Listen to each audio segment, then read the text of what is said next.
Hola a todos, bienvenidos a Filosofía de Película, yo soy Oscar.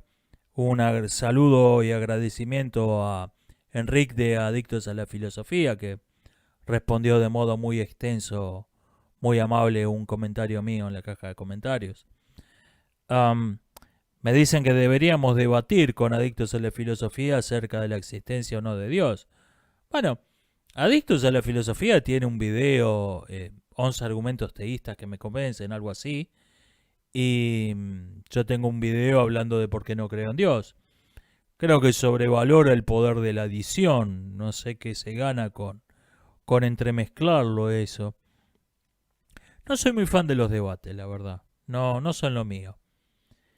Me parece que el debate tiende a la simplificación, tiende a los hombres de paja, tiende a las falacias ad hominem. No son lo mío. Si uno repasa la historia del pensamiento, ninguna idea interesante surgió de un debate. En el mejor de los casos, los debates sirven como divulgación, sirven para ilustrar los acuerdos y los desacuerdos entre dos ideas, nada más. Y eso en el mejor de los casos, ¿eh? No, no soy fan de los debates, ese es el asunto. Estuve leyendo Homo Deus de Jamal Harari, creo que se dice así este nombre, filósofo transhumanista, que se ha convertido en una especie de bestseller. No sé si literalmente, pero se lo está leyendo mucho para hacer un libro de filosofía. Se me hizo un poco cuesta arriba, la verdad, la última parte. Cuando reflexiona sobre hechos históricos, sobre el devenir de la historia, que es lo suyo, es historiador de profesión, ahí eso me pareció más interesante. Pero eso no es el núcleo de su libro. Su libro es una filosofía ética lo que expone. Y me recordó algo que decía Bertrand Russell acerca del pragmatismo, que cuando se evalúa una filosofía hay que distinguir dos valoraciones distintas. Una, ¿qué aporta a la búsqueda de la verdad? Y dos, ¿qué probabilidades tiene qué chances tiene de ser aceptada, de ser influyente? Que estas dos cuestiones son completamente distintas. Una filosofía no se vuelve influyente por el hecho de ser verdadera o por el hecho de aportar algo a la búsqueda de la verdad. Russell decía que el pragmatismo era una filosofía de muy escaso valor en el primer sentido, pero que entendía por qué había tenido éxito en captar a numerosos intelectuales, en ser incluida en programas académicos.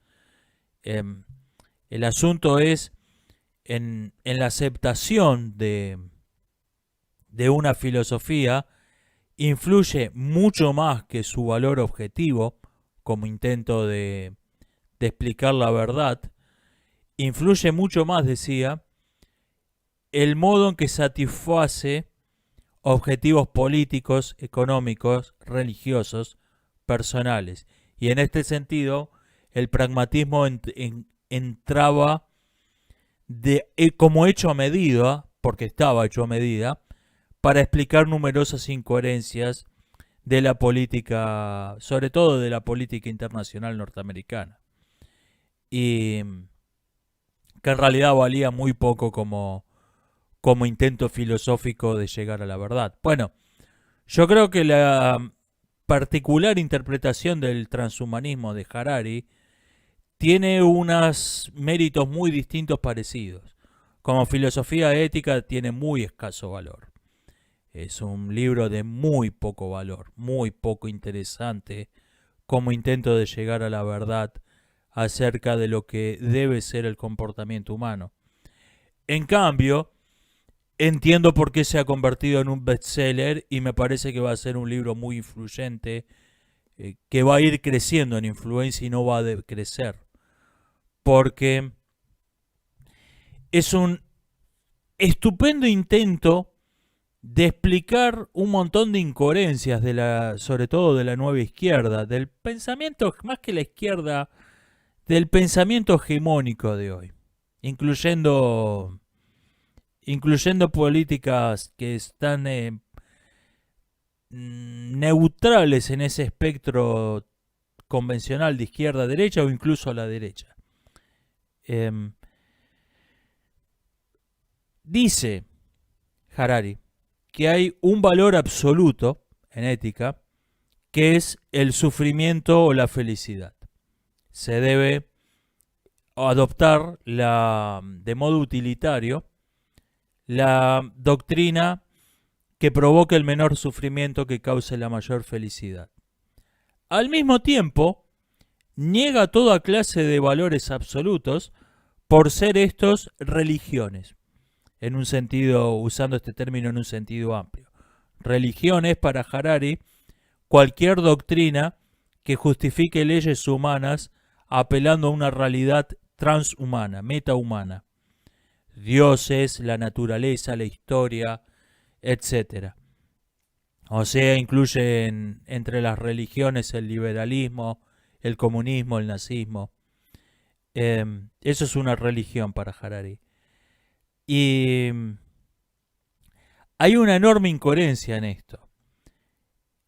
Esta doctrina niega la distinción entre humanos y animales, diciendo que esta distinción es religiosa, que el humanismo tiene un origen religioso y por lo tanto no vale nada. Ahora bien, ¿qué quiere decir esto? Que lo que llamamos derechos humanos se deben extender y abarcar a todo ser consciente, incluyendo a las especies no humanas como las vacas, los cerdos, las aves de corral, o se debe entender en el sentido de que el ser humano no tiene mayor valor que una vaca, que un cerdo, que un ave de corral. Y el libro en un momento explícitamente incluye a los seres humanos entre los animales domesticados. O sea, esto jamás es aclarado. ¿Qué quiere decir? ¿Que no hay diferencia entre los humanos y los animales? ¿Qué quiere decir? ¿Que los animales son un animal más? ¿Son parte del ganado? ¿O quiere decir que los animales son humanos? Que los animales tienen derechos, son sujetos de derecho. Nunca aclara esta incoherencia y va saltando a lo largo de todo el libro de una interpretación a otra. Y por eso digo que tiene como filosofía ética, tiene como intento de llegar a la verdad, tiene muy escaso valor. Ahora, esa doctrina justifica todas las incoherencias del pensamiento hegemónico. Tenés aborto y veganismo, igualdad y diversidad, naturalismo y defensa de las perversiones sexuales, maltusianismo y amor a la humanidad, religión de culto a la naturaleza y culto a la tecnología, la diversidad es nuestra fuerza, pero si China tiene campos de concentración para las minorías étnicas, esto está bien. La masculinidad es algo malo, pero se debe masculinizar a las mujeres, etcétera, etcétera. Toda incoherencia del pensamiento hegemónico se puede inferir lógicamente de esta doctrina ética. Lo cual lógicamente no se gana nada, se reemplazan un montón de incoherencias por una sola incoherencia fundamental. Desde el punto de vista lógico no se ganó nada, pero se ganó la apariencia de un discurso orgánico, coherente, de una doctrina. Se ganó la apariencia de una doctrina. Y esto puede llegar a aprender, pero con un éxito. Puede llegar a ser este tipo el Marx del siglo XXI. Otro filósofo que desde el punto de vista objetivo no vale nada. Puede llegar a tener un éxito arrollador esta doctrina. Como influencia, digo. Como intento filosófico de muy escaso valor. Yo creo que, hablando en parte de lo mismo, pero en parte cambiando de tema, yo creo que la humanidad corre hoy el riesgo de ser reemplazada por una imitación de sí misma. Hay un asunto. Ninguna investigación científica ha revelado por qué existe la conciencia. ¿Por qué somos seres conscientes? Podríamos no serlo, como lo anticipó la doctrina del zombie filosófico de Wittgenstein. Podríamos no serlo y eso no cambiaría en nada el aspecto del mundo exterior. Ahora bien, en breve en breve puede significar 100 años, pero históricamente eso es en breve. En breve va a existir la tecnología para crear una réplica de un ser humano, una réplica exacta. Pero esto va a implicar necesariamente destruir el original. Una cosa no se puede lograr sin lo otro. Algo así como lo que plantea La invención de Morel, la novela de Adolfo Bioy Casares. No se puede lograr una imitación perfecta sin destruir el original. ¿Y qué clase de persona aceptaría un tratamiento, un proceso que lo va a matar? Bueno, el asunto es que no crea que lo va a matar.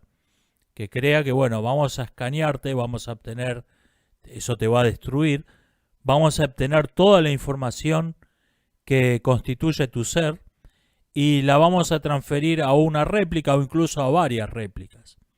Ok, esto es la vida de la visión de la vida como información y no como conciencia. O sea, la idea es que lo que hace de mí yo, lo que hace que yo sea yo, es la información contenida en mi cuerpo biológico, no la conciencia. Filosofía que es perfectamente compatible con algunas tendencias del mundo de hoy. O sea, no importa que te importe, lo importante no es que no te importe un carajo el hecho, lo importante es que pongas en Twitter el hashtag rezo por París. Eso es lo que importa. Si te importa una mierda París, es irrelevante. Lo que importa es la información que generás. No importa que no creas en la doctrina obligatoria, nadie la cree, importa que la repitas. Bueno, esa gente va a comprar como la cosa más natural del mundo, que lo que los define es la información y no la conciencia. Bueno, se va a crear esta réplica, esta réplica perfecta de Pedro, que va a hablar como Pedro, se va a ver como Pedro, se va a reír de los mismos chistes que decía Pedro, no va a tener ninguna diferencia de comportamiento, ninguna diferencia de personalidad. Toda la gente que estaba acostumbrada a tratar con Pedro va a empezar a considerar que el reemplazo es Pedro, que no ha cambiado, está igualito, no cambió nada. Sin embargo, no va a tener una conciencia. Ese ente creado, vamos a llamarlo robot, por usar un término. Puede ser que se invente algún neologismo. Ese réplico, vamos a usar un término de Blade Runner. Ese réplico no va a tener conciencia. Y gradualmente la humanidad va a ser reemplazada por réplicos sin conciencia, hasta que finalmente se extinga.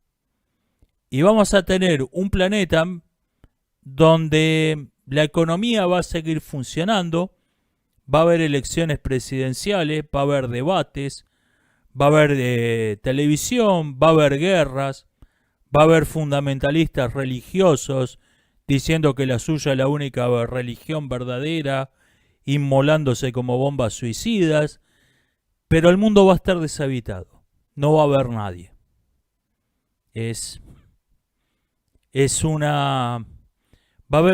Nos enfrentamos al riesgo de una extinción disimulada. No se va a ver el mundo como un apocalipsis zombie. Nos enfrentamos al peligro de una extinción disimulada, de una extinción que no se note. Es un riesgo extraño, pero real. Es un riesgo extraño porque no se parece a nada que hayamos visto en películas de ciencia ficción. Por eso es extraño. No es algo que haya anticipado la fantasía. Pero Creo que es un peligro más real que otros que hemos visto 1000 veces en películas de ciencia ficción. Am, Me piden que haga un video sobre la teoría racial crítica. No estoy muy informado en detalle y realmente es una idea demasiado irracional para ponerme a analizarla en detalle. ¿Qué analizar algo es tomar su postulado central y sacar sus inferencias por lógica? Pero cuando el cúmulo de postulados que es una doctrina no tiene el menor sentido, no se corresponden en lo más mínimo con la realidad, ¿qué puede decir uno más que repetir lo que diga uno de sus expositores? No. La teoría racial crítica es esta doctrina que dice que los blancos han creado absolutamente todo y que el resto de la humanidad son básicamente imitadores. Um, Todo esto paradójicamente unido a un rechazo del hombre blanco y una defensa de los monos imitadores. Um, Existe un trastorno mental que se llama síndrome de Munchausen. El síndrome de Munchausen, que se refiere a las aventuras del barón de Munchausen, tiene dos versiones. Una, donde una persona finge estar enfermo para llamar la atención y recibir cuidados médicos, pudiendo llegar a autolesionarse y a causarse verdadero daño. La diferencia con la hipocondria es que el hipocondríaco cree realmente estar enfermo. La persona que padece el síndrome de Munchausen sabe que está fingiendo, lo cual no impide que lleve la farsa al punto de mutilarse, de hacerse daño. Existe otra versión que es el síndrome de Munchausen por poderes, donde la persona finge que alguien a su cargo, generalmente un hijo, está enfermo. Y lo trata como enfermo, lo lleva a los hospitales y termina a veces en la violencia física. Esto termina en abusos muy graves, donde niños son envenenados y a veces muertos. La persona que finge tener un hijo enfermo,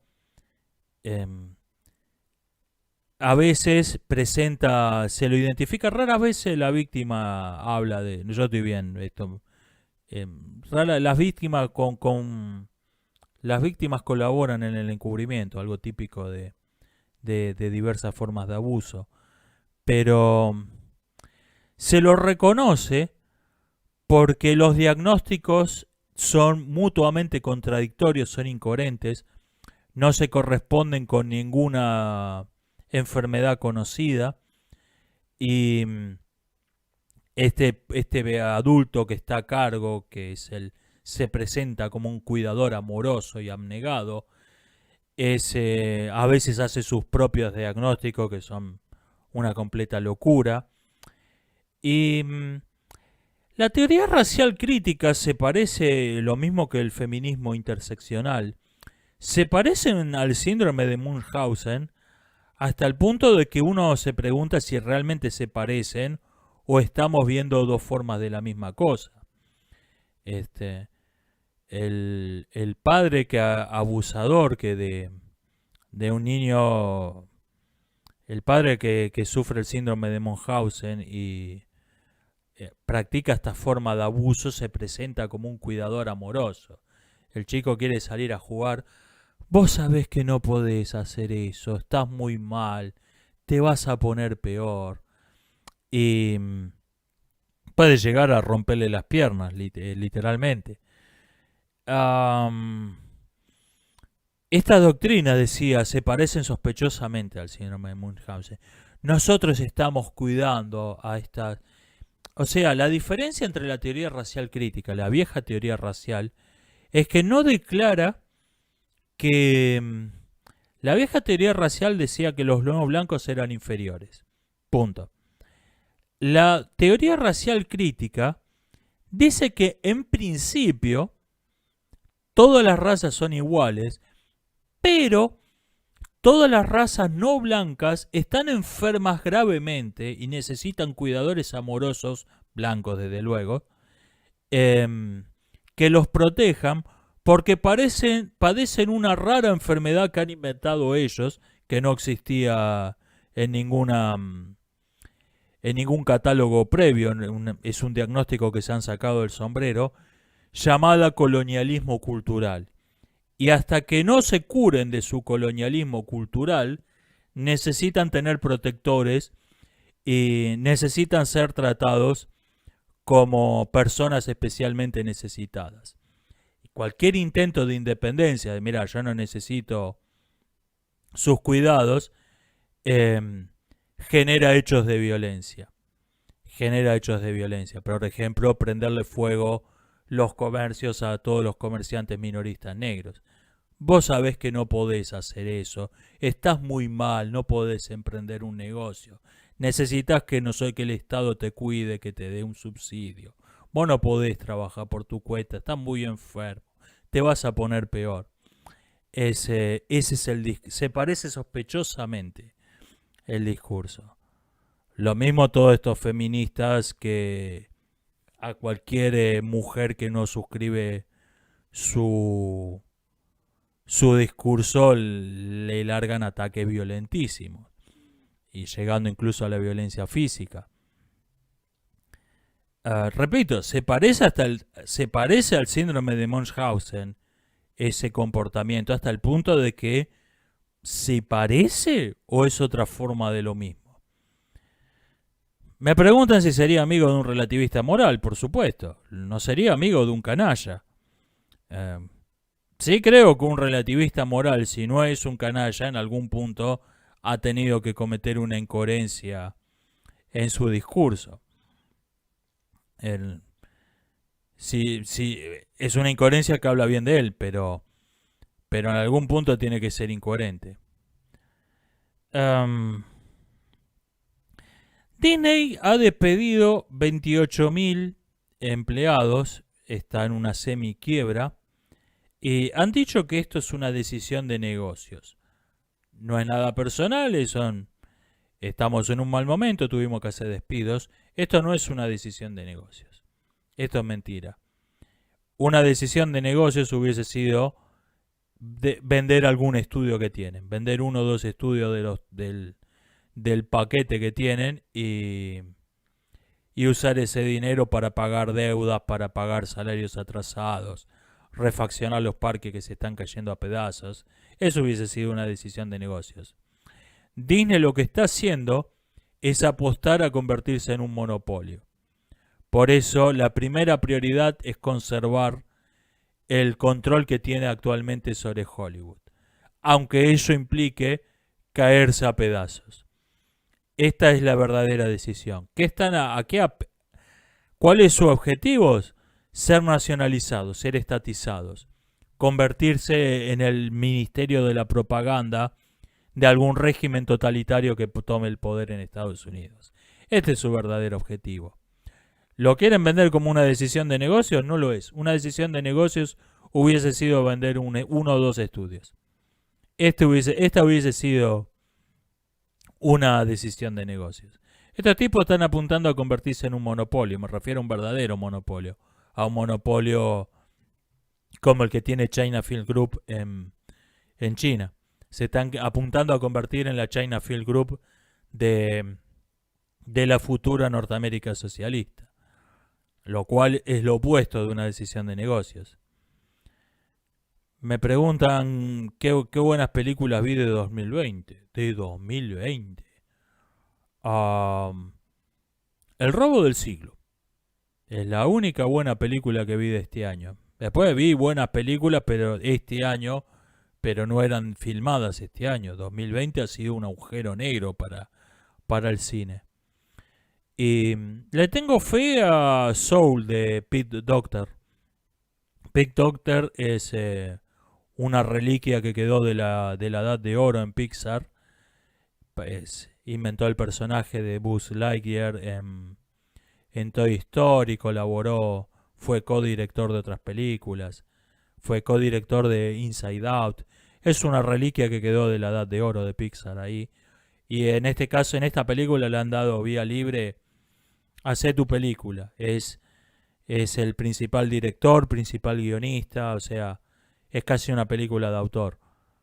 Le tengo fe a Soul. Veremos. Em, Estuve escuchando un comentario ridículo sobre The Batman, sobre el personaje de Robert Pattinson. A ver, Robert Pattinson te puede caer mal, puede no, te puede caer especialmente mal como Batman. Ok, yo creo que Robert Pattinson y Kristen Stewart son buenos actores, lo que pasa es que ambos quedaron marcados para el resto de la cosecha por haber protagonizado una saga de películas de vampiros abominable. Pero yo creo que son dos buenos actores. Em, los dos, sobre todo ella, pero los dos creo que son buenos actores. Ahora bien, ¿no te gusta Robert Pattinson como Batman? Ok, pero decir que es demasiado bajo, que es lo que están criticando, es ridículo. Criticar eso es no tener idea de lo que es el cine. ¿Alguien cree que en el ataque de la mujer de 17 metros consiguieron a una actriz de 17 metros para hacer ese papel? Que en las adaptaciones de los viajes de Gulliver, los liliputienses son actores de 10 centímetros. Es ridículo criticar que el doble de riesgo de Robert Pattinson es 20 centímetros más alto. Es absurdo. Si el director quiere, se va a ver. En Robert Pattinson se va a ver más alto que el doble de riesgo. Esto es ridículo. Que no les guste, que fue una mala elección de casting. Ok. Está gordo. Ok. No te gusta como actor. Ok. Pero criticar que es demasiado bajo es ridículo. Es ridículo. Y se ha vuelto viral esto. Alguien lo tiró y lo empezó a repetir todo el mundo. Oh, Robert Pattinson es demasiado bajo para ser de Batman. Es absurdo. Mi jefe en mi trabajo es un tipo que es boxeador de peso gallo, creo una de las categorías de menor peso. Si yo firmara la historia de David y Goliat, ese sería mi Goliat. ¿Le querés hacer de Goliat? Porque tiene el físico perfecto para ser.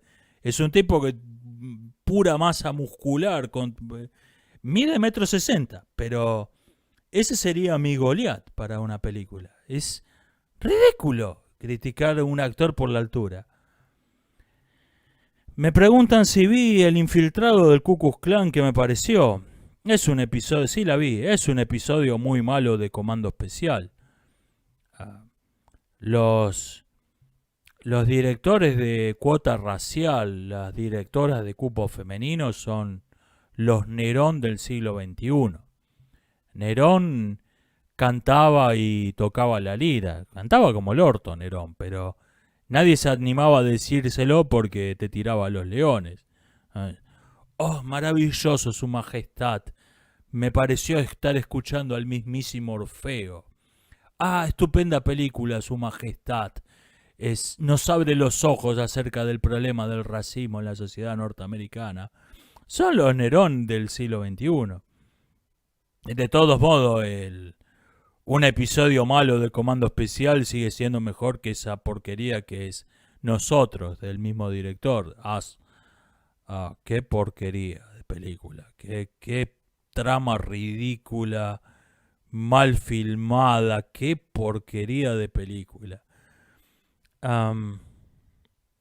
Hablando de cupo femenino, la directora de la película Viuda Negra, que le dieron ese papel porque dijeron que esto era una película de empoderamiento femenino y por eso tenía que estar dirigida por una mujer para tener un punto de vista femenino y bla bla bla bla bla bla. Hizo algunos comentarios, decía, que evidencian claramente que no vio ninguna película del universo cinematográfico de Marvel. Y hago una pregunta. ¿Por qué iba a verlas si eso jamás fue una condición para obtener el trabajo? si te están poniendo a dirigir una película porque sos mujer y esto tiene que tener una perspectiva femenina y jamás dijeron que tuvieras que haber visto las películas previas para poder dirigir esta película. Entonces, ¿por qué ibas a hacerlo? No es el primer caso, por otra parte. El guionista de Hombres de Negro 4 reconoció públicamente que no vio ninguna de las tres anteriores, lo cual explica por qué aparecen en esa película, aparecen como hechos innovadores, algo que había sido así siempre en que había sido siempre así en la saga, o te aparecen personajes completamente fuera de carácter, que son irreconocibles. Porque simplemente no había visto las tres películas anteriores y me imagino que por uno que lo reconoce debe haber 50 que han filmado, que han escrito secuelas sin ver la primera. Ay Dios, qué cosa patética que se ha vuelto. Qué época oscura del cine que estamos pasando. Gente, qué época oscura en muchos aspectos, ¿no? Pero qué época oscura del cine que es esta. Qué edad oscura del cine. ¿Qué pienso del conflicto, hablando de temas más serios, qué pienso del conflicto bélico entre Azerbaiyán y Armenia? De momento es una guerra local por un asunto de territorio. Hay un resabio de la Unión Soviética esto todavía. Hay una porción de hay una porción de Armenia que se la sacaron a Armenia, se la adjudicaron a Azerbaiyán como castigo por un incidente cuando eran repúblicas socialistas. Y Armenia, disuelta la Unión Soviética, Armenia reclama esas tierras y Azerbaiyán también y terminó esto en una guerra. En sí es un conflicto local por un tema de territorio. Vayan a saber dónde termina esto. El problema es que estos son dos personas tirándose fósforos en medio de un polvorín. Cualquier conflicto local puede escalar hasta vayan a saber dónde en el mundo de hoy. Ya hay acusaciones de Azerbaiyán de que hay mercenarios pagados por Turquía en el teatro de operaciones. Vaya uno a saber si esto es cierto. La primera víctima en toda guerra es la verdad. Eso lo dicen para tratar de ganarse apoyo prorruso y puede ser cierto que haya mercenarios pagados por Turquía. O sea, vayan a saber, pues esto puede extenderse fácilmente en una guerra ruso-turca y ahí veremos. Esperemos que no, que esto termine en una guerrita local por un asunto de territorio. Algo que leí también que oí en realidad, que me pareció una locura cuando lo escuché, pero pensándolo mejor tiene su lógica, es un análisis que se ha hecho de la situación política en Asia, donde dicen que la India puede derrotar a China sola. Yo escuché, o sea, no que una guerra indo-china puede terminar en un conflicto global donde entren Estados Unidos, etcétera. No, que en una guerra indio-china la India puede derrotar a China solo. Porque el argumento que daban es que el poder económico y militar de China es enorme en comparación, es muy superior, pero que no lo han gastado con cabeza. Es un país donde absolutamente todo está controlado por el Estado y me consta que si hay algo que el Estado hace muy mal es gastar presupuesto. Y, por ejemplo, que han construido la primera armada del mundo. Estados Unidos ha reconocido que la armada china es superior a la suya hoy en día, en algunos aspectos al menos.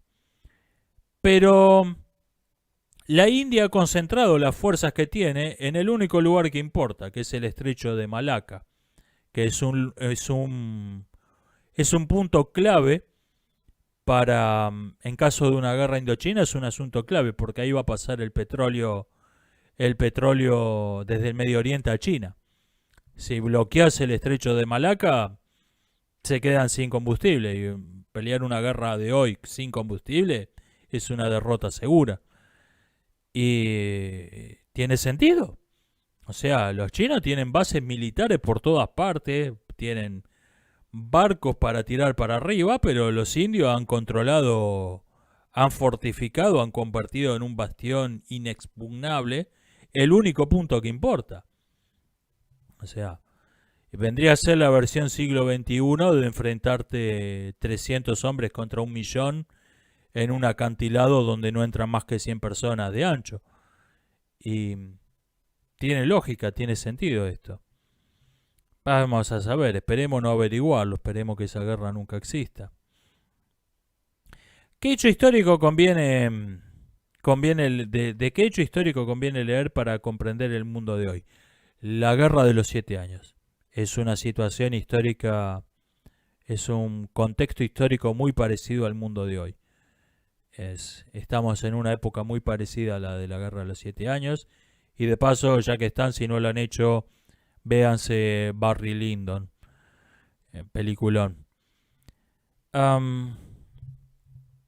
¿Qué pienso de la nueva carrera espacial?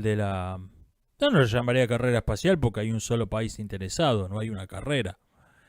Estados Unidos autorizó este año Donald Trump la explotación minera de la Luna. Y esto va marchando más rápido que el programa Apolo en los 60. Lo que pasa es que tiene un nulo entusiasmo popular. La mayor parte de las personas ni siquiera se han enterado de esto. A diferencia de la carrera espacial en los 60, que fue un asunto de propaganda del que se hablaba constantemente, titulares en los diarios a diario, valga la redundancia. Esto es, ok, es un proyecto más en el que están trabajando algunas empresas.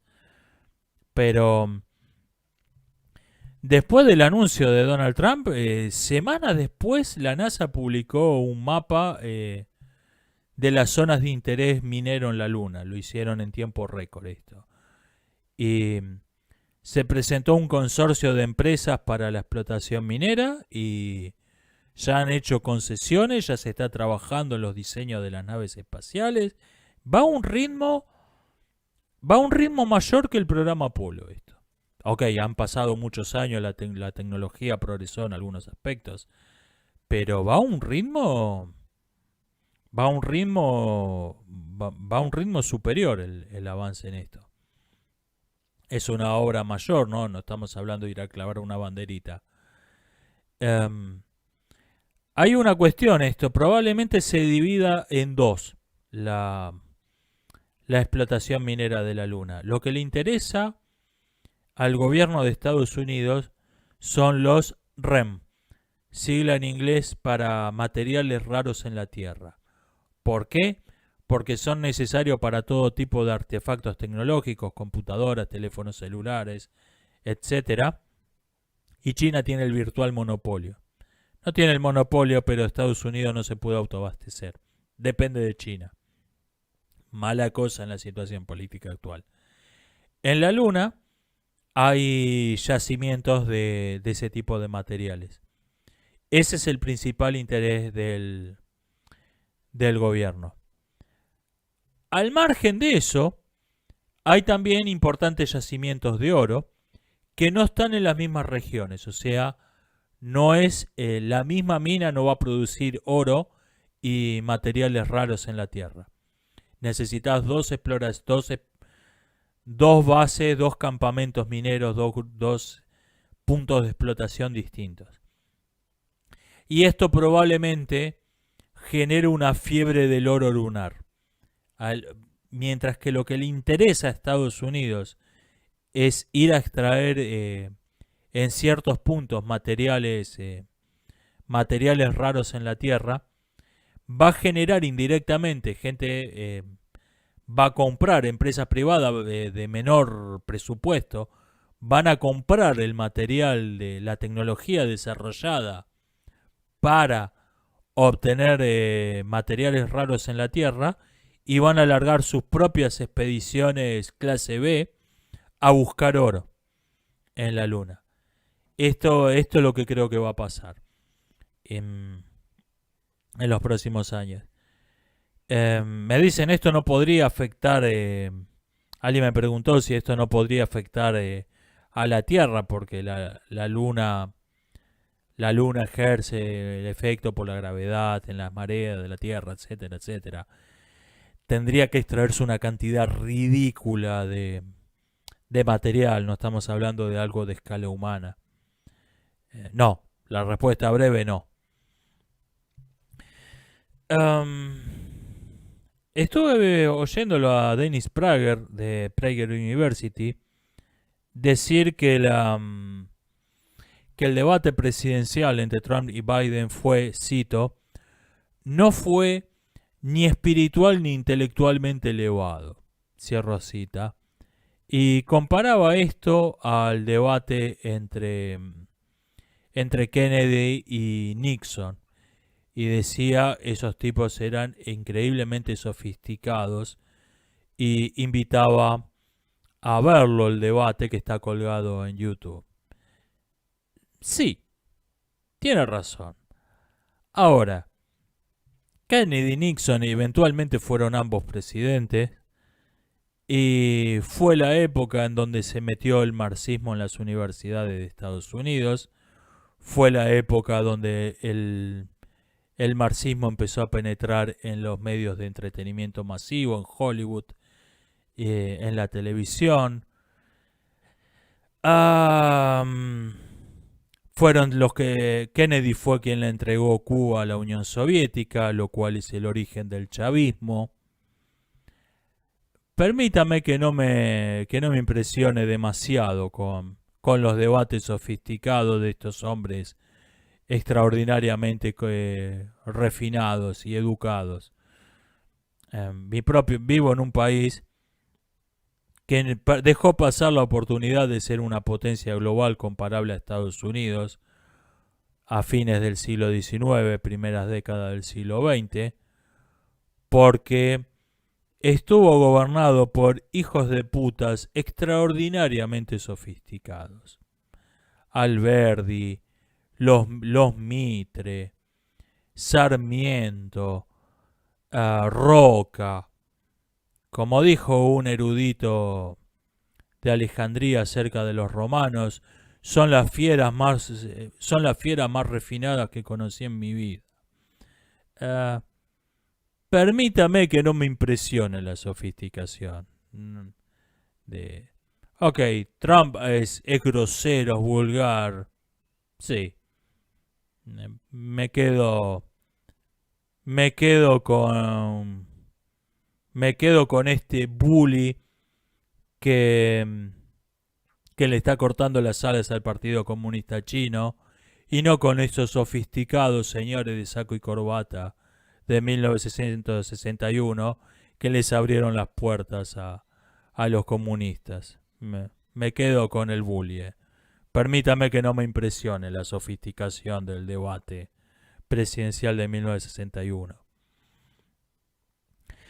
Alguien propuso crear un sistema de voto jerarquizado. Preguntaba qué le parece esta idea. Es una pésima idea. Hay un asunto acá. O sea, el voto jerarquizado es todo el mundo tendría al menos un voto. Pero, por ejemplo, si formaste una familia tenés un voto extra. Si tenés una propiedad tenés un voto más. Si sos un pequeño comerciante tenés un cuarto voto, etc. Acá hay un asunto. ¿Quién establece cuáles son los votos valiosos y cuáles no? ¿Quién establece qué voto vale más y con qué criterio? Si esto se decide por el sistema un hombre un voto, o sea, se hace un sistema por el sistema un hombre un voto donde se vota qué votos son más valiosos que otros, quiénes deben tener doble, triple, cuádruple voto. En ese caso, en el fondo, el sistema sigue siendo un hombre un voto. En el fondo, lo volviste indirecto, lo volviste complicado, pero sigue siendo el sistema un hombre un voto. Y si se rige por otro criterio, eso deja de ser una democracia. Quien realmente gobierna es quien decide qué voto vale más y qué voto vale menos. La elección es simplemente una farsa. El verdadero, tenés que crear un Estado detrás del Estado que establezca qué voto tiene, quién tiene doble voto, quién tiene triple voto, y estos son quienes realmente gobiernan. Es el mismo problema que las leyes de cupo. Las leyes de cupo presuponen un Estado detrás del Estado que establece quién va a tener un cupo electoral, quién no, qué voto va a valer más, qué voto va a valer menos. Y quien establece esto es quien realmente gobierna. El Estado detrás del Estado es el verdadero Estado y el sistema electoral se convierte en una farsa. Es exactamente el mismo problema de las leyes de cupo. Por ejemplo, las que en Argentina tenemos leyes de cupo, en Argentina por cuestión de sexo, hay países con leyes de cupo religioso, etcétera, etcétera. Países con leyes de cupo étnico. Un país que tiene una ley de cupo no es una democracia. Por el solo hecho de tener un cupo, está indicando que hay un Estado detrás del Estado que es el que gobierna realmente. Y el voto jerarquizado es exactamente lo mismo, es una pésima idea. ¿Por qué hablo tanto acerca de Estados Unidos? ¿Qué vivo ahí? No, vivo en un lugar donde se va a decidir, cuyo destino se va a decidir en Washington. Por eso me interesa más la política de Estados Unidos que la de los politicuchos provincianos locales. Es así, no es que me guste, no es que me parezca el mejor modo en que deban ser las cosas, es el modo en que son las cosas. Y es así. Si el triunfo o fracaso del proyecto chavista se va a decidir en Washington, no en Latinoamérica. Latinoamérica tiene tres destinos posibles.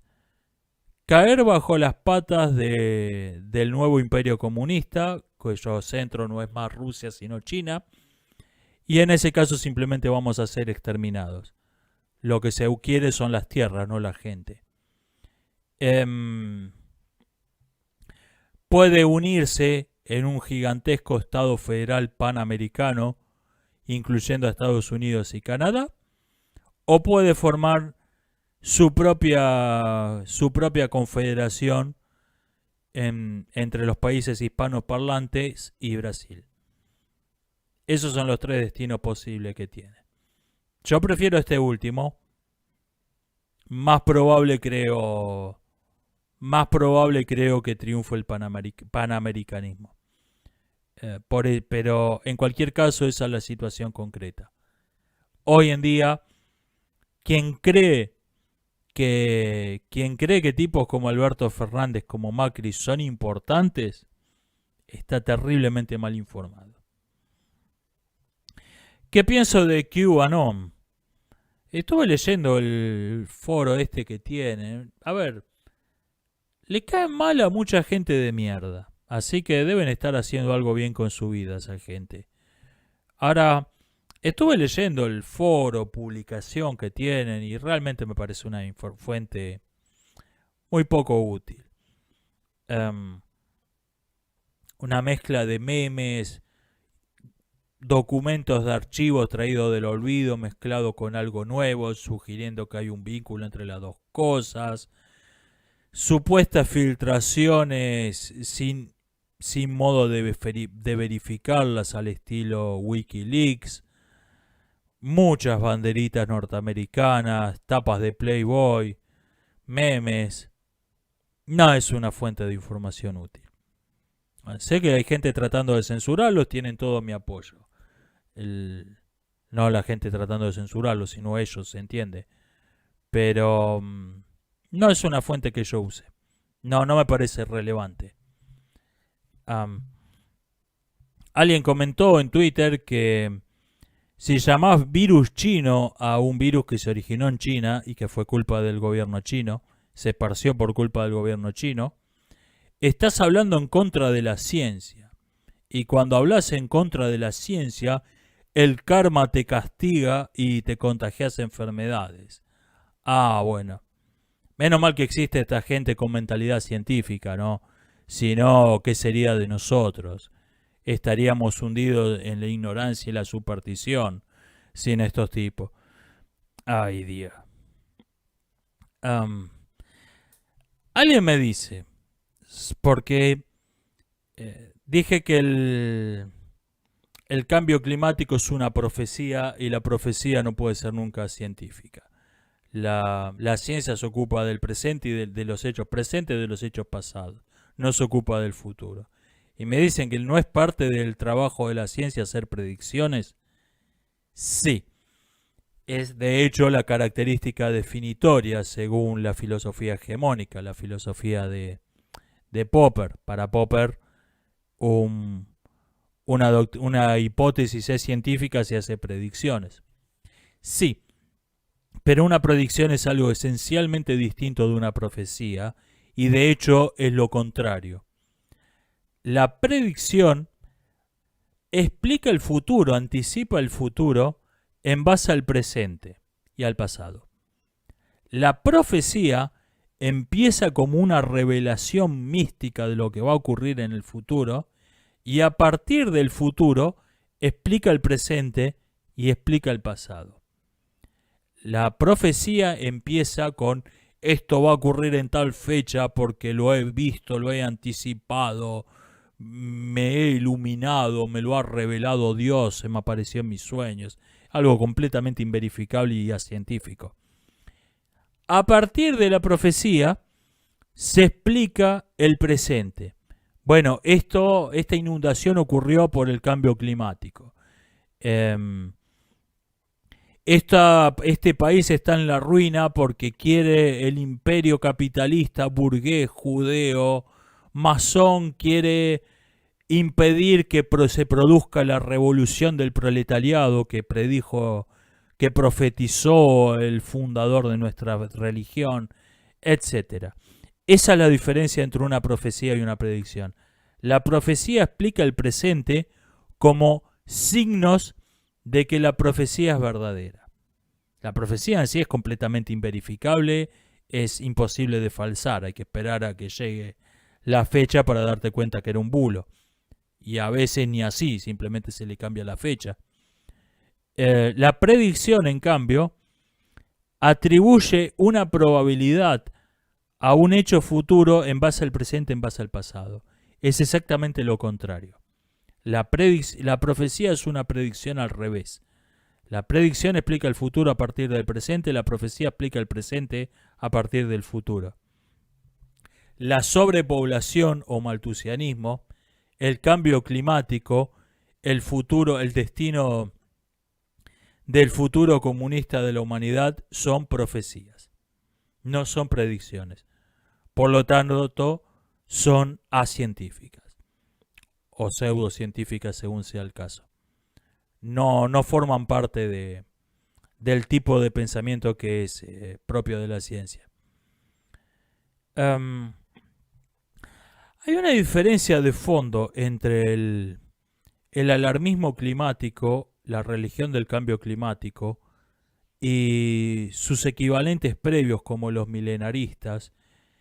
Y no es tanto que los milenaristas fuesen religiosos, fuesen cristianos, y estos tipos son laicos, o ateos, o supuestamente laicos, porque adoran a una serie de entidades sobrenaturales, la naturaleza, la tierra, que se enojan, mandan castigos, se sienten adoloridos por los pecados de los hombres. Nunca los llaman dioses ni diosas, pero se puede discutir un buen rato si son laicas estas nuevas religiones, como el cambio climático. La principal diferencia no es esa. La principal diferencia es que son colectivistas, mientras que los milenaristas eran individualistas.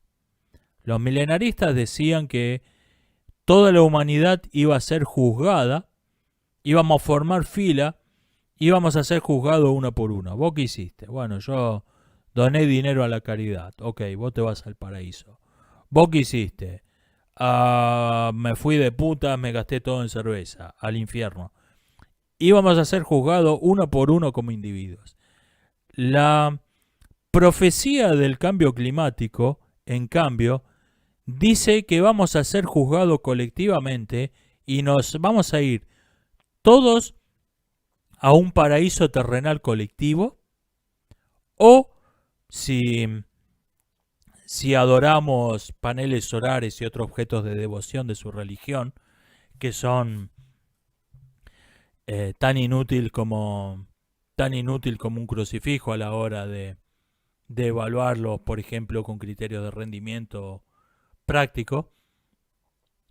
Si adoramos sus objetos de devoción de su religión, nos vamos a ir todo un paraíso colectivo. Y en cambio, si persistimos en el pecado y en la herejía, nos vamos a ir todo a un infierno terrenal colectivo, donde vamos a arder en llamas y lloverá fuego y azufre. Esta es la diferencia principal. Ninguna de las dos tiene el menor respaldo científico. Ninguna de las dos profecías es menos religiosa una que la otra. La verdadera diferencia es esa. Es que los milenaristas eran individualistas y estos tipos son colectivistas. Este es su rasgo distintivo, esto es lo que tienen verdaderamente nuevo. Son colectivistas. Esta es la verdadera diferencia, lo que tienen de original, lo que tienen de distinto. Un juez en Texas procesó a Netflix por producción y distribución de cierto material ilegal, refiriéndose a la película Cuties. Yo no le había prestado atención a este asunto de esta película, lo consideré el escandalete de moda de la semana, pero se ha vuelto un asunto serio. Lo que se está discutiendo es la igualdad ante la ley. Hay un único criterio para no considerar a esa película material erótico ilegal. Hay un único criterio. Netflix tiene plata. Netflix tiene un montón de guita. Los bots de YouTube lo reconocen como lo que es y lo dan de baja inmediatamente las escenas de esa película. Si esto hubiese sido producido por la compañía Juan de los Palotes y subido a su sitio de la Deep Web, la basura de la deepweb.com, nadie estarían pedido la captura de esos tipos. Si los arrestan, los metieron presos a los que habían producido este video. La mayoría ni se enteraría. No es un asunto interesante. Lo único que importa es que es Netflix. Y lo que se está discutiendo acá no es si este material es ilegal o no. Lo es desde todo punto de vista. Lo que se está discutiendo acá es, ¿debe Netflix respetar la ley? Ese es el asunto. ¿Debe haber igualdad ante la ley o la ley es solo para los campesinos, para la plebe? Netflix y compañía están por arriba. Se batirán a duelo entre ellos, arreglarán sus asuntos del modo que corresponda a los nobles que están por encima de la ley. Eso es lo que se está discutiendo realmente en este asunto. La igualdad o no ante la ley. No hay ninguna duda práctica de que Netflix delinquió. Lo que se está discutiendo es si Netflix tiene que respetar la ley. Esa es la verdadera discusión. Hay mucha gente cuestionando las medidas de cuarentena, especialmente en Argentina, donde han sido extremas, han sido de las más rigurosas, pero en realidad en todo el mundo están criticando esto. Vean, yo creo que hubo mucho, pero muchísimo oportunismo político con este asunto. Sin embargo, no creo que hayan sido desmesuradas las medidas en sí. Fueron innecesarias, por suerte. A ver, es decir, bueno, se montaron hospitales de campaña que nunca se usaron, es un razonamiento de Homero Simpson. Siempre le compramos a Maggie vacunas para enfermedades que no tiene, eso es un razonamiento de Homero Simpson. En febrero, fines de febrero, principio de marzo, los modelos teóricos confeccionados por epidemiólogos predecían 250 millones de muertos. Yo cuando hice la serie leyendo la información con sentido crítico, esto fue lo único que me autocensuré. Nunca dije, nunca dije qué anticipaban los modelos teóricos, la cifra de muertos que predecían. Por suerte se equivocaron muchísimo. No fue ni la centésima parte de eso. De todo modo fue 10 veces peor el COVID, fue 10 veces peor que la gripe de 2009. De todo modo no fue pavada. Pero no fue ni la centésima parte de lo que predecían los modelos teóricos.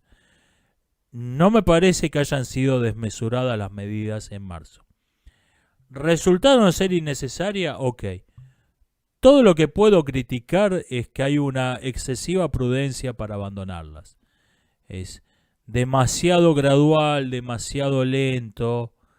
Y además, eso es una cosa. La otra es que hubo muchísimo oportunismo político. Se aprovechó el miedo de la gente para meter toda clase de leyes, de políticas que no tenían nada que ver con el pretexto. Y en buena parte, lo que se está discutiendo con el tema de las vacunaciones compulsivas y otros asuntos, la verdadera cuestión no es si esto es libertad versus seguridad, como se plantea falazmente, mucho menos ciencia versus teorías de la conspiración. Lo que realmente se está discutiendo en ese asunto, en el de las vacunaciones compulsivas y otras cuestiones por el estilo, es la infalibilidad del Estado. Hay una doctrina que dice que el Estado es infalible, que el Estado no se puede equivocar, y entonces plantea, ¿debe reconocérsele al individuo la libertad de actuar en sí mismo y en las personas que tiene a cargo, por ejemplo sus hijos, en contra de la infinita sabiduría del Estado omnisciente, del Estado infalible? ¿O debe permitírsele, por respeto a su libertad individual, que haga lo que le parezca mejor, aunque necesariamente se va a equivocar? Al contradecir los designios del Estado infalible, necesariamente lo que va a ser peor. Esto es la verdadera discusión. Bueno, yo rechazo la cuestión de fondo. Yo niego que el Estado sea infalible. Los Estados cometen errores. Los Estados demasiado grandes cometen errores demasiado grandes. Si alguien me dice que no se va, yo me voy a vacunar. Cuando esté cuando salga la vacuna, yo me la voy a dar. Ahora, si alguien me dice, yo he decidido no vacunarme, he decidido no vacunar a mis hijos, ok. Quizás no vamos a morir todos con vacunas que tienen efectos secundarios no previstos y estos tipos sean los únicos sobrevivientes. No lo sé. El error forma parte de la condición humana. Y cuando alguien me viene con que el Papa, con que el Estado, con que la Organización Mundial de la Salud o quien sea es infalible, me tiene automáticamente en contra. Con que esto es infalible y por lo tanto se debe hacer por la fuerza lo que ordenan en contra de la libertad individual, automáticamente me tiene en contra.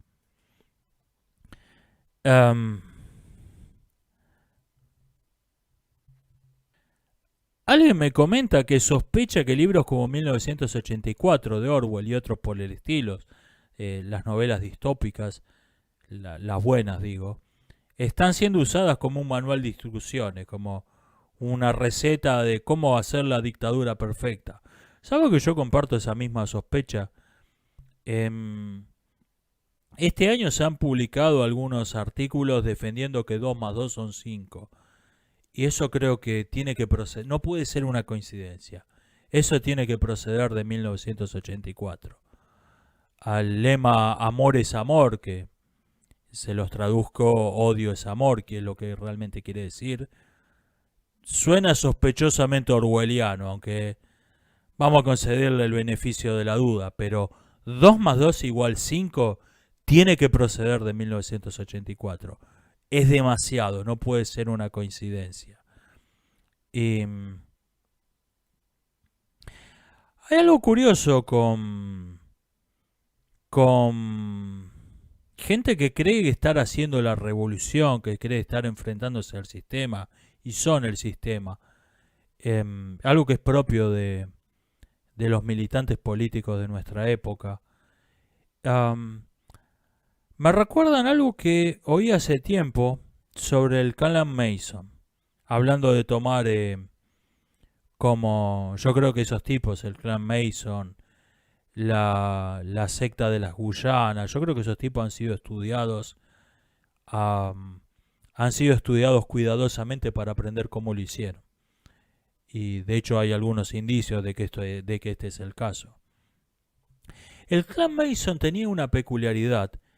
La mayoría de las adeptas eran mujeres y era el caso, no es que no aceptaran hombres, pero la mayoría eran mujeres. Y ninguna usaba corpiño. Esto lo había tomado Charles Mason de una manifestación feminista que hubo donde quemaron corpiños porque eran un signo de opresión de la cultura patriarcal, alguna boludez por el estilo. Eh, lo convirtió en un acto de liberación, de que el cuerpo no estuviera oprimido para liberar la opresión sobre el cuerpo y la mente se va a liberar. O sea, reemplazó la estupidez feminista por la estupidez hippie. Conservó el hecho concreto en sí de no usar corpiño. Y entonces, ¿qué pasaba? Las adeptas a la secta, que rara vez conversaban con alguien que no fuera miembro de la secta, andaban sin corpiño y veían mujeres por la calle con corpiño. Y entonces, nosotros nos hemos liberado, estas mujeres viven oprimidas, su cuerpo está sujeto, nosotros somos libres. Y una de las pocas excepciones, una de las pocas personas con las que hablaron, fue con la casera del rancho donde paraban y que se había dado cuenta que eran gente de cuidado, iba con un revólver a la vista en la cintura cuando iba al rancho y la fueron a tratar de convertir y la fueron a sanatear y le dijeron que se animara a liberarse y que fuera libre igual que ella. Le dijo, ustedes no son libres, ustedes son esclavas. Les trató de sacar de esa burbuja en la que estaban.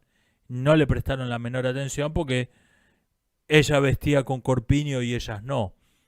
Y me parece que en todos estos discursos de pseudo rebeldía de nuestros días, hay muchos corpiños. Hay mucha gente que no usa corpiño.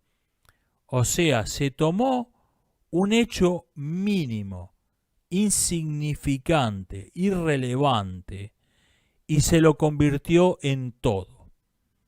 O sea, a alguien, por ejemplo, alguien que se consideraba liberal, se consideraba de ideas liberales, una persona que valoraba su libertad, um, decía, bueno, me parece bien que me parece bien que las perversiones sexuales que no afecten a otras personas no sean perseguidas legalmente.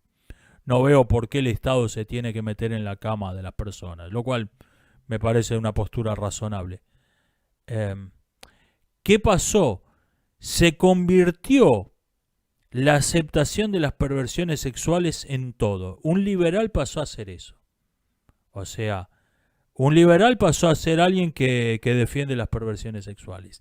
Y nada más. El signo mínimo, lo que era un síntoma mínimo, un hecho insignificante, se convirtió en todo y, y eso puede ser perfectamente compatible con la defensa de que el Estado se te meta en la cama. O sea, puede ir en contra por completo de lo que significaba originalmente.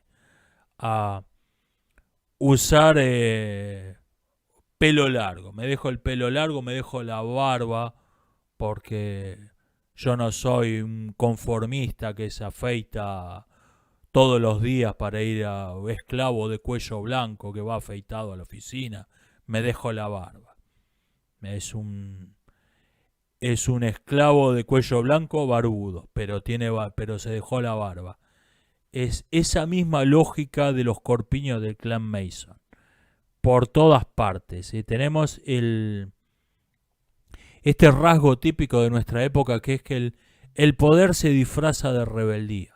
El poder se disfraza, el oficialismo se disfraza de resistencia.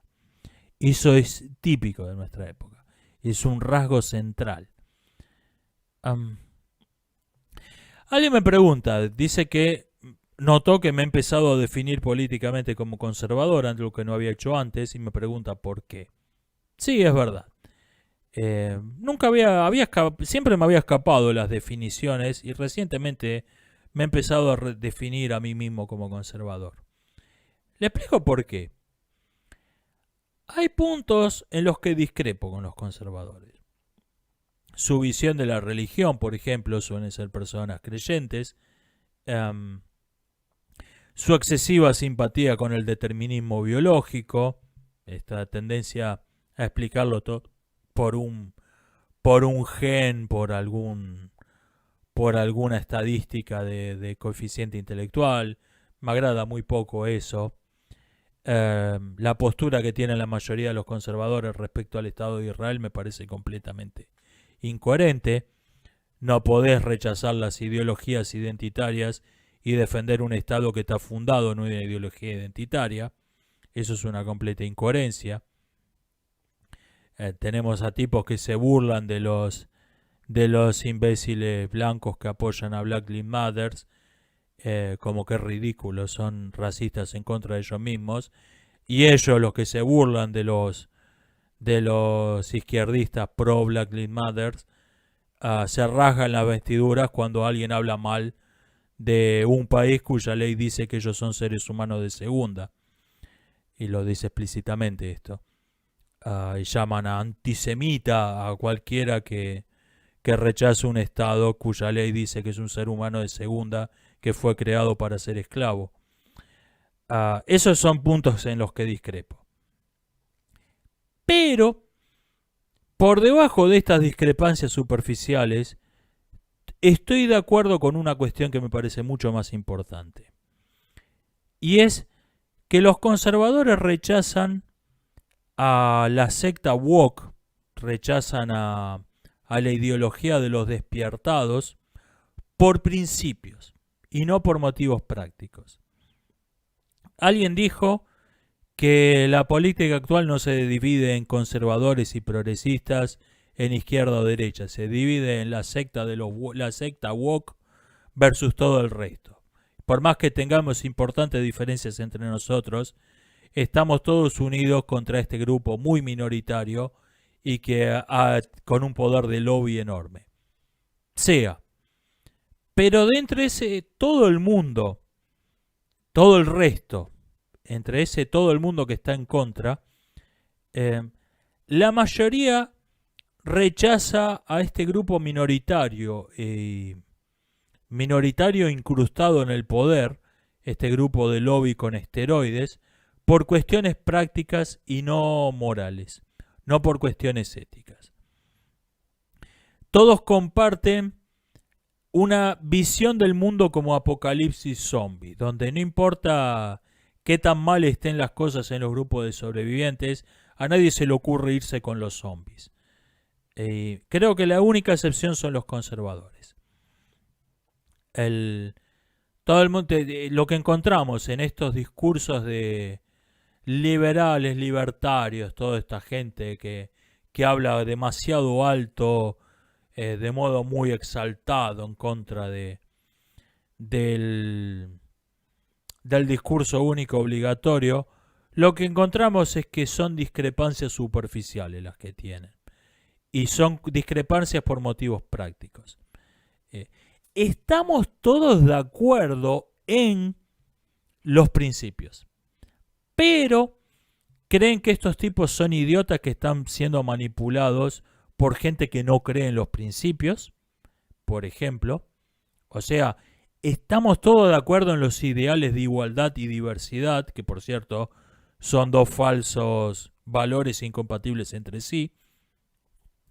Estamos todos de acuerdo en que la masculinidad es algo malo, etcétera, etcétera. Pero ahí te viene la objeción por motivos prácticos. Esto es poco realista, estos tipos son idiotas útiles que están siendo manipulados.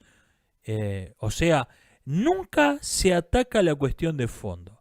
Y en esto creo que la única excepción son los conservadores.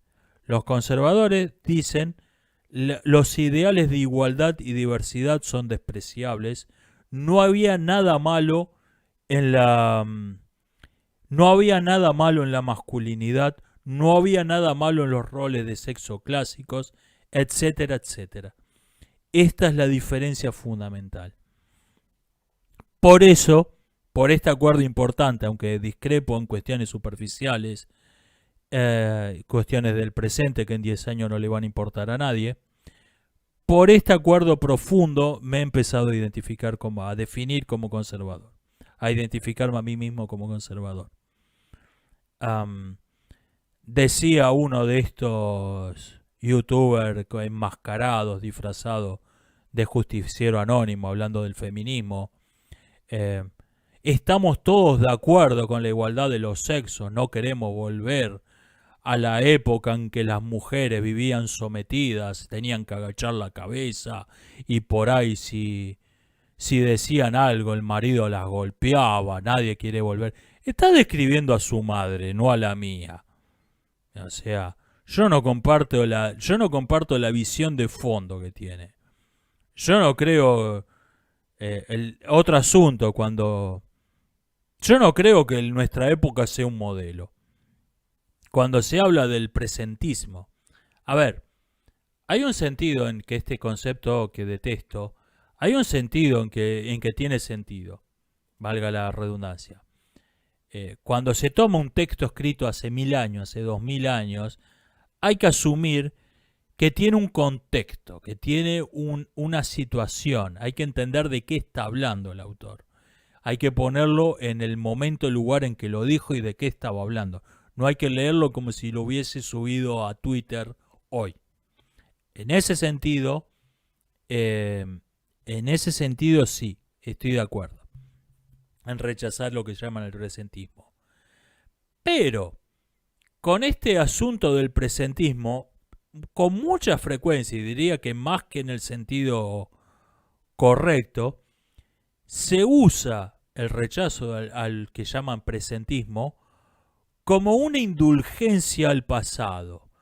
Bueno, sí, ese autor dijo tal cosa, pero era la época, no podemos juzgarlo a un autor del siglo XVII, del siglo I, con los valores de nuestro siglo XXI. O sea, se pide una indulgencia a los seres inferiores de los siglos pasados. Yo no comparto la visión de que estemos en la cumbre de la humanidad. Yo no comparto esa visión. Yo creo que del mismo modo, no creo que se deba ser indulgente con el presente porque hubo épocas mejores. Yo no creo que en nuestra época sea la cumbre de la civilización humana, ni mucho menos. Y me parece que esto es otra cuestión que se da por sentado en la mayoría de todo el mundo que rechaza supuestamente a la secta woke, al pensamiento hegemónico, al pensamiento no hegemónico, al pensamiento obligatorio. O sea, lo que están diciendo todos los grupos ideológicos de hoy, menos los conservadores, con la única excepción, y por esto los apoyo, lo que dicen todos es: estamos todos de acuerdo en que si Dios bajara a la tierra y estableciera el reino de los cielos, sería Corea del Norte. O sea, Corea del Norte es la perfección de la humanidad. Es lo que debe ser una sociedad, es lo que debe ser la vida humana. Yo rechazo eso. Y por eso me he suscrito a la única ideología que rechaza la ideología woke por principios, no por cuestiones prácticas. Yo rechazo que la igualdad sea un valor, rechazo que la diversidad sea algo valioso, rechazo que la masculinización de las mujeres, que primero se llamó liberación femenina y después, cuando la libertad perdió buena prensa, se reemplazó ese eufemismo por el de empoderamiento femenino. Yo rechazo que la masculinización de la mujer sea algo bueno. Yo rechazo la ideología woke por principio. Y hablando de incoherencias, al mismo tiempo que se elogia la masculinización de las mujeres, se quiere afeminar a los hombres. Se niega que la masculinidad sea algo bueno, que la masculinidad es tóxica. Yo rechazo que un marica que cuando lo van a arrestar se ponga a hacer una pataleta, a llorar hecho bolita como uno de los cabecillas de Antifa haya sido educado de un modo más razonable que yo. Yo rechazo por principio y no por cuestiones prácticas. No porque no lo quiera, no porque lo considere económicamente inviable, no porque crea que estos tipos son idiotas manipulados. Yo rechazo por principio el discurso obligatorio de hoy. Y en esto me lleva a definirme como conservador, porque los conservadores son los únicos que lo rechazan por principio. ¿Por qué uso solo YouTube y no uso otras redes sociales? Me han dicho que podría subir fragmentos de mi video a TikTok que quedarían bien como videitos de mini videos de 30 segundos. Sí, ¿sabe cuál es el punto? Que la gente que usa TikTok no está buscando eso. Aquello de el medio es el mensaje, en nuestros días debe traducirse como la red social es el mensaje. Cada plataforma tiene su espíritu, que está dado por las reglas del sitio. Una plataforma de videos de 30 segundos es para compartir memes, es para compartir imágenes graciosas, es para que se muestren chicas bonitas, que mostrando lo generosa que ha sido la naturaleza con ellas. Es para eso. No es el espíritu de TikTok ponerse a discutir. No es... para eso se necesitan videos largos, se necesitan documentales, se necesita YouTube. El sitio te determina el tipo de contenido que va a tener y el tipo de contenido te determina el usuario.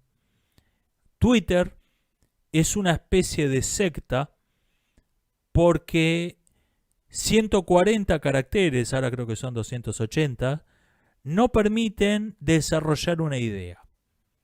Nadie puede decir, miren, voy a explicar mi punto de vista sobre este asunto porque creo que hay un error de base en el planteo X. Ahí se te acabaron los 280 caracteres. Ni siquiera hiciste la introducción.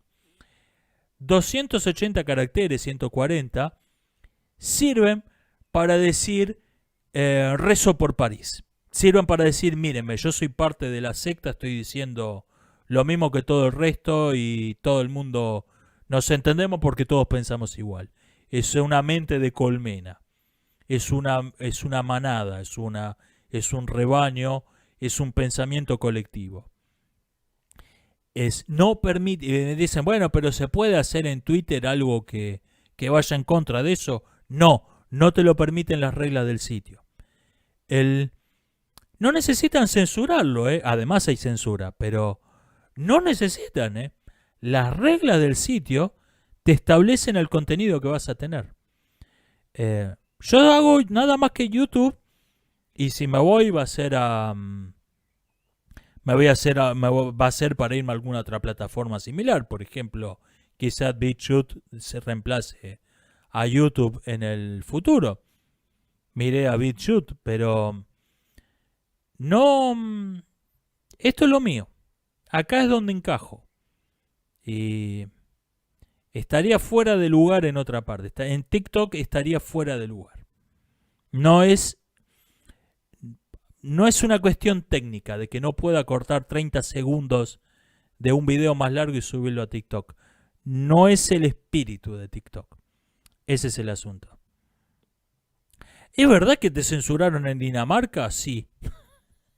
No, varios videos míos están bloqueados en Dinamarca. No creo que esto tenga nada que ver con una cuestión ideológica. Debe ser, quizá la música de la presentación suena parecida a, a algo que tiene derechos de autor en Dinamarca, o quizás alguna foto tiene copyright. Debe ser eso. No, no creo que tenga ningún... Me lo tomé a bromas.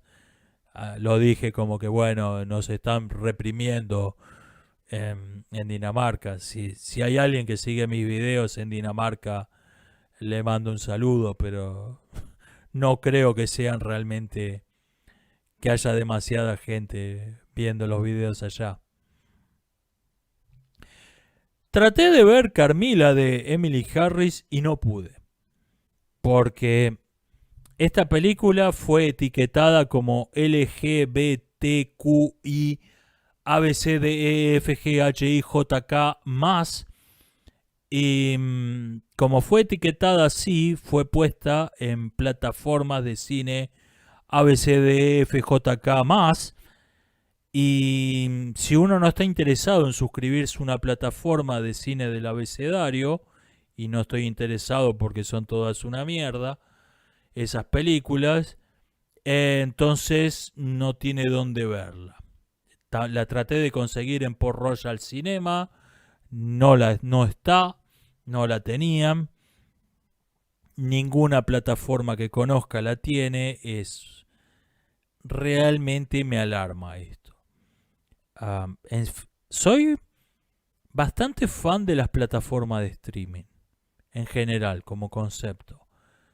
Creo que van a producir un mejor cine, están produciendo un mejor cine que los blockbusters, que son algo que está tendiendo a agotarse. Los últimos han sido fracasos. Está bien, esto tuvo más que ver con la situación puntual de las medidas de cuarentena del 2020, ¿no?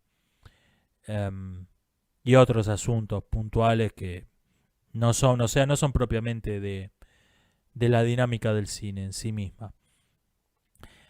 Pero no soy muy fan de los blockbusters, no voy a extrañarlos. Esta filmación de mayor cantidad de películas con un presupuesto menor, guiones más cuidados, es el cine que me va. Pero las plataformas de streaming tienden a formar guetos. Si vos tenés una plataforma que se dedica al cine del abecedario y tenés unos clientes que entran a ver películas del abecedario y no están interesados en ver más nada, ¿para qué vas a pagar derechos de copyright para tener en tu plataforma una película que nadie está interesado en ver de tus clientes? No tiene sentido desde un punto de vista de negocios. Entonces empiezan a crear plataformas de cine del abecedario, plataformas con una línea ideológica clara como Netflix, plataformas de cine clásico, plataformas de cine cristiano. Se empiezan a crear guetos. No me agrada. Esto es realmente lo que... Esto me parece realmente lo peor de las plataformas de streaming. Si hicieran entre todos un acuerdo, mirá, vamos a ponernos de acuerdo, dos plataformas, por ejemplo. Nos ponemos de acuerdo, quienes se suscriban a mi plataforma pueden acceder también a las tuyas y los de las tuyas a las mías. Lo cual ya se ha hecho, pero entre plataformas del mismo gueto, como Amazon y Netflix. O sea, dentro del mismo gueto ideológico se han hecho estos acuerdos de que te suscribís a Netflix, podés acceder a películas de Amazon y viceversa. No me gusta. Las plataformas de streaming tienden a crear guetos. No me gustan los guetos en el mundo real. No me gustan los guetos cinematográficos. Este creo que es su punto más flojo y creo que es intrínseco al modelo de negocios que son las plataformas de streaming. Del mismo modo que el blockbuster necesitaba guiones estúpidos, guiones simplones, con muchas explosiones, persecuciones de autos, muchachas de busto generoso, porque era lo que iba a ver, lo que necesitabas reventar la sala de cine y tenías que crear algo que fuera para todos, que fuera atractivo para todo el mundo. Eso era intrínseco al blockbuster. Del mismo modo, creo que esto es intrínseco a la plataforma de streaming. La creación de guetos no es un problema técnico que se vaya a solucionar en 1 o 2 años. Creo que es propio del cine de plataforma de streaming. No me gusta.